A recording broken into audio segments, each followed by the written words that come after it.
Hello, আসসালামু আলাইকুম everyone. আমি Sara. Welcome back to my channel cookaholic Sara. আজকে অনেক দিন পরে আপনাদের জন্য একটা নতুন ভিডিও নিয়ে চলে আসলাম। এখন থেকে আশা করি ইনশাআল্লাহ রেগুলার ভিডিও আপলোড করব এবং আপনারাও আমার এই ছোট্ট চ্যানেলটাকে লাইক, শেয়ার, সাবস্ক্রাইব করে আমার পাশেই থাকবেন। শীত তো অলমোস্ট শেষের দিকে। শীতের খুবই জনপ্রিয় একটা পিঠা হচ্ছে দুধে ভেজানো চিতই পিঠা। আজকে সেটার রেসিপি নিয়ে এসেছি। আমার চ্যানেলে অলরেডি চিতই পিঠার রেসিপিটা আপলোড করে দেওয়া আছে। আপনারা না দেখে থাকলে এখনই দেখে আসুন। আমি রেসিপির লিঙ্ক ডেসক্রিপশন বক্সে দিয়ে দিব। পিঠাটাকে দুধে ভেজানোর জন্য আমি এখানে 1.25 লিটার পরিমাণে দুধ আগে থেকে জাল করে নিয়েছি। এরপরে এই দুধের মধ্যে আমি দিয়ে দিচ্ছি 1.5 কাপ পরিমাণে খেজুরের গুড়। আমার দুধটা এখানে পুরোপুরি ঠান্ডা হয়ে যায়নি, মিডিয়াম গরম আছে। এই অবস্থায় আমি গুড়টাকে অ্যাড করছি। কখনোই ফুটন্ত গরম দুধে খেজুরের গুড় অ্যাড করবেন না, এতে অনেক সময় দুধটা ফেটে যায়। এরপরে আমি এর মধ্যে দিয়ে দিচ্ছি 2 ইঞ্চি সাইজের একটা দারুচিনি এবং 2 টুকরো এলাচ। এবারে চুলার আঁচটা লো টু মিডিয়াম হিটে রেখে আমি এই গুড়টাকে দুধের সাথে গলিয়ে নিচ্ছি। এরপরে অ্যাড করছি 1/4 কাপ পরিমাণে নারিকেল কোড়া। এটা অনেকেই পছন্দ করেন না, শুধু পিঠার ব্যাটারি দেন, কিন্তু আমার দুধের মধ্যে নারিকেল কোড়াটা না হলে দুধ চিতই পিঠাটা একদম ভালো লাগে না খেতে। তাই আপনারা যদি না চান অবভিয়াসলি এটাকে স্কিপ করতে পারেন।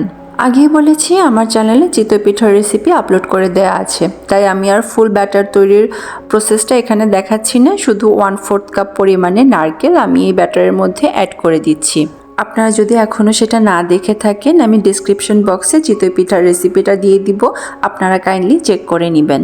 পিঠাটা তৈরি হয়ে গেলে এই গরম গরম পিঠাটা তুলে আমি ডিরেক্টলি হালকা কুসুম গরম দুধের মধ্যে ভিজিয়ে দিব। চিতই পিঠা দুধে ভেজানোর সময় এই জিনিসটা অবশ্যই খেয়াল রাখবেন যে ভেজানোর সময় পিঠাটা গরম থাকবে এবং দুধটাও হালকা গরম থাকবে, কিন্তু ভেজানোর পরে পিঠাটাকে কিন্তু দুধের মধ্যে জাল করার কোনো প্রয়োজন নেই। আমার পিঠাটা বানানোর প্রায় 2.5 ঘন্টা পরে আমার পিঠার অনেকটা এরকম চেহারা হয়েছে।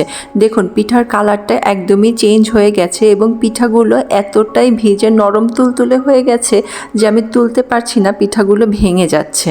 এটা অবশ্য আমি পিঠাগুলো একটু পাতলা করে বানিয়েছি, এজন্য হয়েছে। আপনারা যদি পিঠার ছাঁচে বানান তাহলে পিঠাগুলো কিন্তু এতটা ভেঙে যাবে না, বরং আরও সুন্দর হবে দেখতে।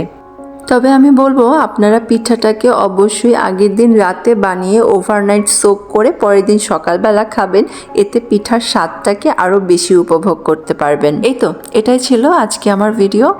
আশা করছি আপনাদের ভালো লেগেছে। যদি ভালো লাগে অবশ্যই একটা লাইক দিবেন, শেয়ার করবেন আপনার ফ্রেন্ডস অ্যান্ড ফ্যামিলির সাথে, আর চ্যানেলটাকে সাবস্ক্রাইব করে পাশে থাকা বেল আইকনে একটা ক্লিক করে দিবেন আমার নতুন সকল রেসিপির আপডেট পাওয়ার জন্য। আশা করি আপনারা খেয়াল করেছেন যে পিঠাটা কতটা নরম হয়েছে, আমি চামচ দিয়ে কাটার সাথে সাথেই কেটে যাচ্ছে।